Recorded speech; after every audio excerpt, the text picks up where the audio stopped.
El paro que confirma Maxi para el martes 28 de enero del gremio de la fraternidad. Donald Trump ya es el presidente de los Estados Unidos con polémica, sin lugar a dudas, con respecto a las decisiones que ya estuvo tomando desde ayer, con decretos ya publicados y el más sensible en términos de la inmigración. ¿Qué sucede en la frontera con México, la frontera sur de los Estados Unidos y esta declaración de la emergencia fronteriza sur? Escuchamos al presidente de los Estados Unidos y lo analizamos. I will declare a national emergency at our southern border. All illegal entry will immediately be halted, and we will begin the process of returning millions and millions of criminal aliens back to the places from which they came.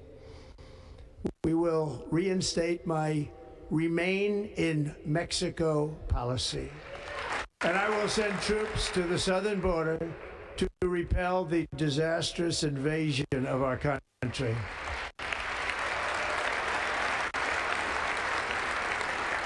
Under the orders I signed today, we will also be designating the cartels as foreign terrorist organizations. Y el impacto ya en México, el estado más sensible, lógicamente, es Tijuana. Vamos a hablar con Daniel Lozano, es periodista, está en Tijuana, en México. Daniel, buenas tardes. Hola, buenas tardes. Bueno, decíamos, Daniel, que ya hay repercusiones del otro lado de la frontera. ¿Cómo impacta esta decisión de Donald Trump? Bueno, el impacto en todo México ha sido enorme, en la frontera más aún, ¿no? Sobre todo para los casi 300.000 migrantes que hay en México, ¿no? Que estaban esperando aplicar a la CBP One, ¿no? Que ha sido la aplicación puesta en marcha por la administración de Biden que servía para pedir asilo, ¿no? En Estados Unidos, de la que a la que aplicaron más de 900.000 personas desde que se puso en marcha, ¿no? En 2023. Pues imagínate, gente que estaba acariciando el sueño americano a 2 o 3 horas de entrar en Estados Unidos y que se ha quedado con la puerta en las narices, ¿no? Al menos son 4.000 en Tijuana, Ciudad Juárez, Matamoros, en la primera línea de frontera, los que han sufrido eso el primer día, pero ya te digo, hasta 300.000 el resto, ¿no? Que están distribuidos por el país. Uno dice mexicanos, lógicamente, por la cercanía limítrofe, ¿no? con el país, pero también vemos migrantes que viajan desde Colombia, desde Venezuela, pasan vicisitudes durante muchísimo tiempo y sueñan con esa idea del sueño americano. Sí, es que es una pequeña torre de Babel, ¿no? Hasta me encontré a un chico que venía de Benin, de África, ¿no? Intentando traducir las cosas con el traductor de Google, o yo que sé cuál era el que tenía ahí. A mí siempre me recuerda a Tijuana, Ciudad Juárez, es como si fuese el embudo de las tragedias americanas, ¿no?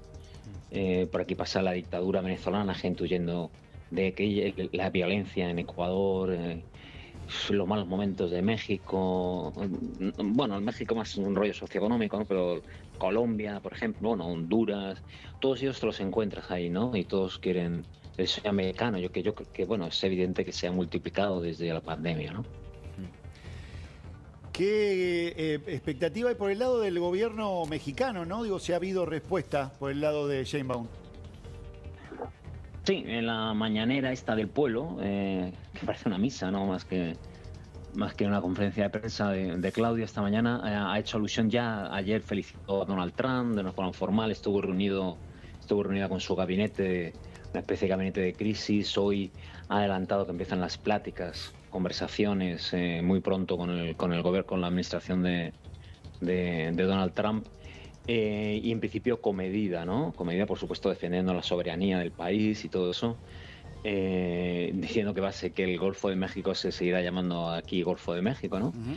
Y muy a la expectativa de las deportaciones masivas, ¿no? Que muchas serían de mexicanos, porque hay millones de mexicanos ilegales en Estados Unidos.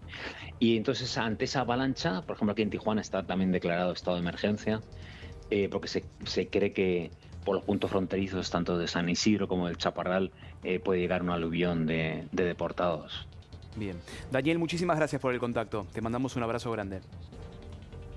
Un abrazo, gracias. Abrazo grande, hasta la próxima. Y en este contexto sumamos a Fabricio Lorusso, es analista mexicano. Fabricio, buenas tardes. La pregunta replicada de Maxi hace instantes, con respecto al impacto en México y cómo puede cambiar la relación diplomática de Estados Unidos-México en las próximas horas. ¿Qué tal? Muy buenas tardes. Un saludo a ustedes, a toda la audiencia. Bueno, el impacto en México ha sido primeramente desde hace 2, 3 meses, bueno, desde que supimos, ¿no?, en noviembre de la victoria de Trump, y entonces prolongado, por un lado. En la frontera, claro, ya están alistando incluso estadios en ciudades fronterizas como Tijuana, Ciudad Juárez, para recibir tanto mexicanos, que serían la mayoría, y ellos van a seguir un canal, un camino particular para eventualmente poder regresar a sus tierras de origen, si es que es posible, porque algunos llevan 20 años en Estados Unidos y ya esa es su tierra de residencia y de origen, de alguna manera no sabrían a dónde regresar, pero también y sobre todo personas de Centroamérica, Sudamérica, Venezuela, África, que, como ya sucedió en el primer periodo de Trump y en otros momentos de la historia reciente, van, digamos así, atascando sobre todo las fronteras. Muchos están en la calle. Yo viajé recientemente a Tijuana y ya se ven permanentemente, ¿no?, como campamentos debajo de puentes, debajo de la valla, muro fronterizo también, que es muy impresionante. Entonces, bueno, una posible, probable ya emergencia incluso humanitaria en la frontera. Una crisis humanitaria, Y- es el título, ¿no? Porque estamos Sí. hablando de cientos de miles que van a ser deportados, que decía Fabricio, de muchísimos países de Latinoamérica y del mundo, y que seguramente se queden en estos estados limítrofes con los Estados Unidos. Y por eso la contingencia y un plan que tiene que también accionar no solamente el gobierno federal, sino también cada uno de los gobiernos de los estados. Sí, Estados Unidos, Trump, pretenden que México se transforme en el llamado tercer país seguro sin firmar un acuerdo. Es decir, dicen que van a repatriar gente y además a los que soliciten asilo, que ya no lo pueden hacer con la aplicación electrónica, entonces es mucho más difícil, y ya pusieron en el decreto varios límites más y bloqueos más para esa solicitud de asilo, pero a ellos deberán de esperar en México, lo cual, digamos, está en los límites de la legalidad internacional. Y bueno, desde acá se dice que México no va a ser tercer país seguro, pero que por otro lado, por la crisis humanitaria que puede desatar, va a tener que recibir a las personas, incluso deportar. México ha sido ya es un país, de hecho, de inmigración, de ingresos. Ya tiene casi 1 millón de personas en estatus indefinido, irregular en el país, y se supone que esto va a aumentar. Y no hay presupuesto para, claro, repatriar a todos, ¿no? O a todos los que sean rechazados en su demanda o petición de asilo en Estados Unidos, que son la gran mayoría de los solicitantes.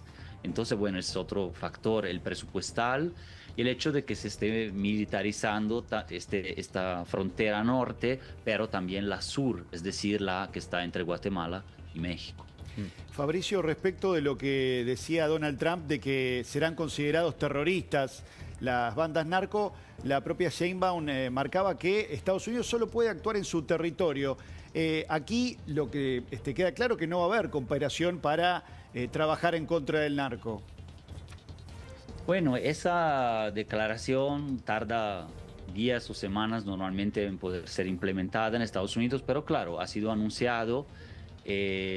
Por un lado, aquí, claro, eso ha generado simpatías de algunos grupos políticos, pero sí antipatía y oposición de parte del grupo de gobierno, Morena, la presidenta, porque podría tener implicaciones graves para la soberanía del país, es decir, ataques con drones, incluso esto de sacar personas mexicanas, digamos, presuntamente, ¿no?, acusadas de narcotráfico, y llevársela a Estados Unidos de manera extrajudicial, etcétera. Por otro lado, eso podría servir incluso para combatir cierto lavado de dinero y grupos financieros, pero que están en Estados Unidos mismos, ¿no?, atacados como eventualmente grupos terroristas. Pero es polémico, todavía no sabemos cuáles grupos de los tantos grupos criminales serían terroristas, entonces cómo aplicarían esa medida. Pero claro, ha habido una oposición de parte del gobierno y de la presidenta en ese sentido. Bien, Fabricio, muchísimas gracias por tu tiempo. Un abrazo grande. Gracias, hasta luego. Muchísimas gracias. Antes de la pausa, casi las 3 de la tarde, les cuento que